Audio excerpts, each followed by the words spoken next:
पुढील वर्षभर सोनं खरेदी करू नका, पेट्रोल डिझेलचा वापर जपून करा, परदेशी प्रवास टाळा, वर्क फ्रॉम होम करा यासारख्या अनेक सूचना पंतप्रधान नरेंद्र मोदींनी रविवारी देशवासियांना उद्देशून केल्या. त्यानंतर देशभरात खरं तर सामान्य जनता, व्यापारी वर्ग आणि विरोधक हा मोदींवर काहीसा नाराज पाहायला मिळाला. आता यात राष्ट्रवादी काँग्रेस शरदचंद्र पवार पक्षाचे अध्यक्ष शरद पवार यांनी सुद्धा मोदींच्या या आवाहनाबाबत आपली भूमिका स्पष्ट केली आहे.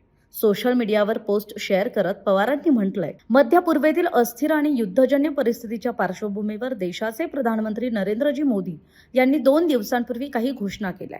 त्यांचा देशाच्या अर्थव्यवस्थेवर दूरगामी परिणाम होण्याची शक्यता आहे. या घोषणा अचानक करण्यात आल्यानं सर्वसामान्य नागरिक, उद्योग व्यवसाय क्षेत्र तसंच गुंतवणूकदारांमध्ये अस्वस्थतेचं वातावरण निर्माण झालंय. ही बाब निश्चितच काळजी निर्माण करणारी आहे.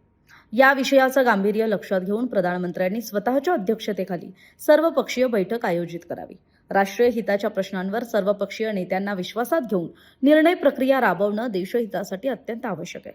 सध्याची आंतरराष्ट्रीय परिस्थिती लक्षात घेता केंद्र सरकारनं अधिक संवेदनशीलता आणि व्यापक सल्लामसलत यांना प्राधान्य देणं आवश्यक आहे. यासोबतच प्रधानमंत्र्यांनी देशातील नामवंत अर्थतज्ज्ञ, उद्योग क्षेत्रातील प्रतिनिधी आणि संबंधित तज्ज्ञांची तातडीनं बैठक बोलावून परिस्थितीचा सखोल आढावा घ्यावा.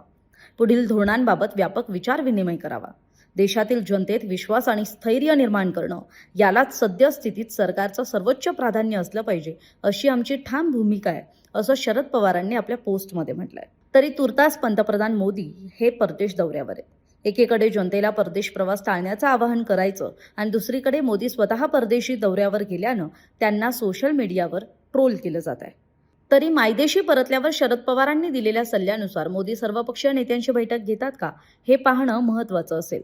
तरी आपल्याला याविषयी काय वाटतं, आपली मतं कमेंट करून जरूर कळवा.